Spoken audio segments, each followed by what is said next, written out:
가난해도 행복했다 말하는 사람들은 덜 가난했을 뿐이다.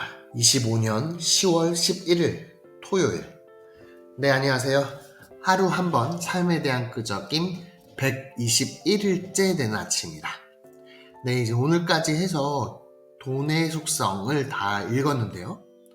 확실히 이 책은 부자가 되고 싶은 젊은 층이나 돈에 대해서 관심이 없다가 처음 관심을 갖게 되는 사람들에게는 돈에 대한 관점을 다시 새롭게 알려주는 좋은 책인 것 같습니다. 예전에는 우리나라에서 돈에 대한 얘기를 하면 좀 많이 부담스러운 것도 사실이었잖아요. 속물처럼 보이기도 하고. 근데 지금 최근에는 돈에 대해서 서로 자유롭게 토의하고 좋은 투자 방법을 고민하고 이런 것들이 좀 많이 자유스러워졌는데 그거에 어쩌면 많이 일조한 그런 책이 아닌가라는 생각도 좀 듭니다. 그래서 이 책 내용을 보면 어떻게 부자가 될 수 있는지에 대해서 기본적인 방법들을 많이 알려주고 있어요.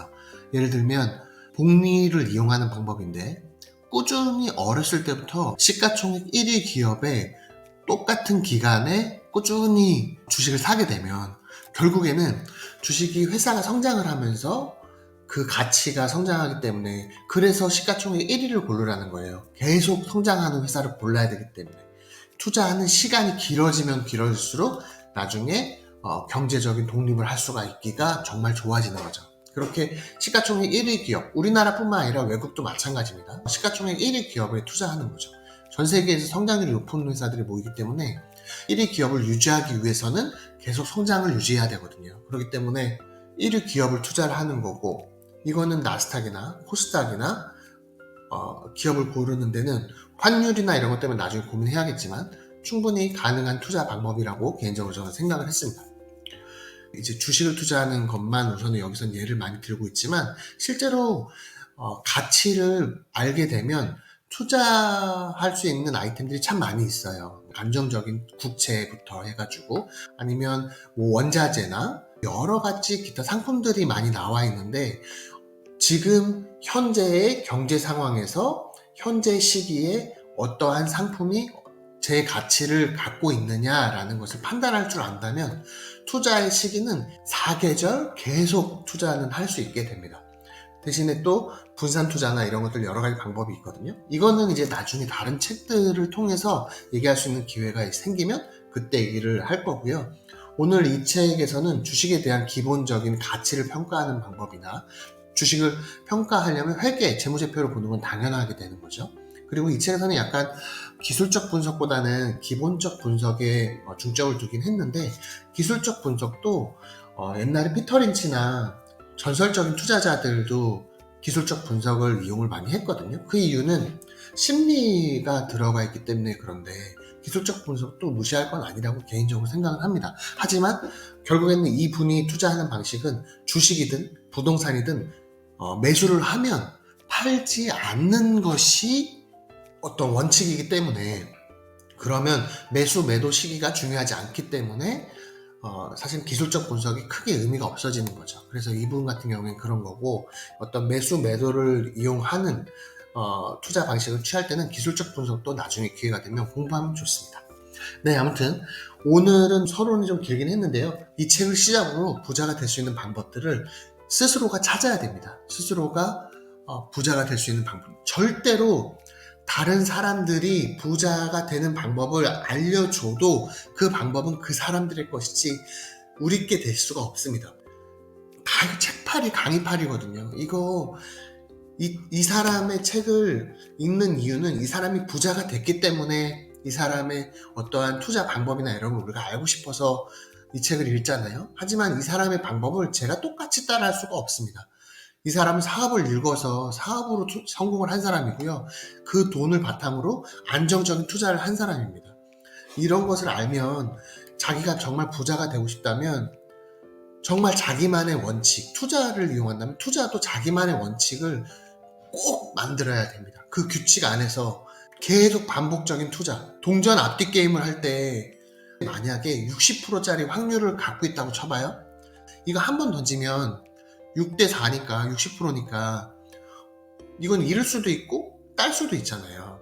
근데 이거를 100번을 던진다고, 1000번을 던진다고, 10,000번을 던진다고 생각해 보세요. 그러면 이 통계는 결국에는 이 6대4 가능성으로 수렴하게 돼 있잖아요. 그러면 이거를 6대4라는 게임을, 어떤 게임을 내가 알게 됐을 때, 이거는 한 번 던지면 내 오롯이 올인을 하면 다 이룰 수 있지만, 이거를 100번, 1000번, 10,000번에 나눠서 이거를 계속 반복하면 내가 수익을 얻는 거예요. 이 개념은 정말로 쉬운 개념인데, 주식을 투자할 때 한 종목에 몰빵하거나 이거는 말도 안 되는, 정말 100% 확률일 때만 투자하는 방법이잖아요.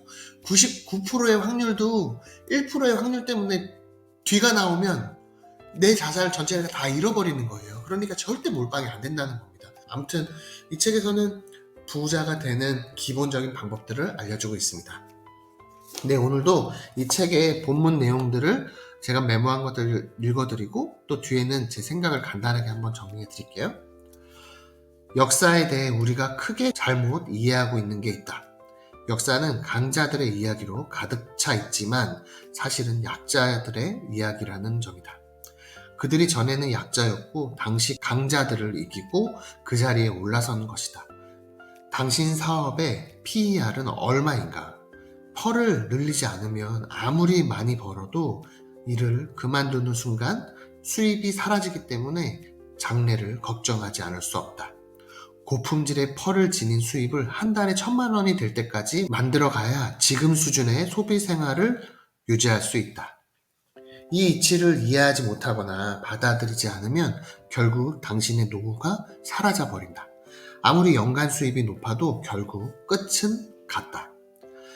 한번 사업에 성공한 사람이 다른 사업을 또 성공시키는 비율은 처음 사업에서 성공하는 사람들의 비율보다 그다지 높지 않다. 내가 다른 사람보다 대단한 것은 딱 한 가지다. 성공이 운이라는 것을 알고 있다는 점이다. 이것이야말로 주어진 부에 대해 항상 감사하고 겸손해져야 하는 근본적 이유다. 창업은 가장 부자가 되기 쉬운 방법이자 가장 어려운 방법이다. 진지하게 삶을 살아야 겨우 자리를 잡는 것이 인생이다. 우연히 시간 나는 대로 하다가 어쩌다 보니 오는 행운은 행운이 아니다. 무엇이든 전문가 수준이 되고 싶다면 3개월 동안만 죽어라 파보라. 3개월이면 몸도 마음도 생각도 바뀌기에 가장 좋은 시간이다. 나는 많은 실패를 경험했고 지금도 여전히 실패를 하면서 산다. 이유는 여전히 도전하기 때문이다. 내 운명을 바꿀 기회를 제한하는 것은 나이가 아니라 스스로의 자각이 일어나지 않았기 때문이다. 내가 인생을 지금 바꾸겠다고 마음먹으면 그 당시의 나이는 아무 의미가 없다. 내가 죽지 않는 한 내 운명을 바꿀 기회는 매일 매시간 찾아오고 있기 때문이다.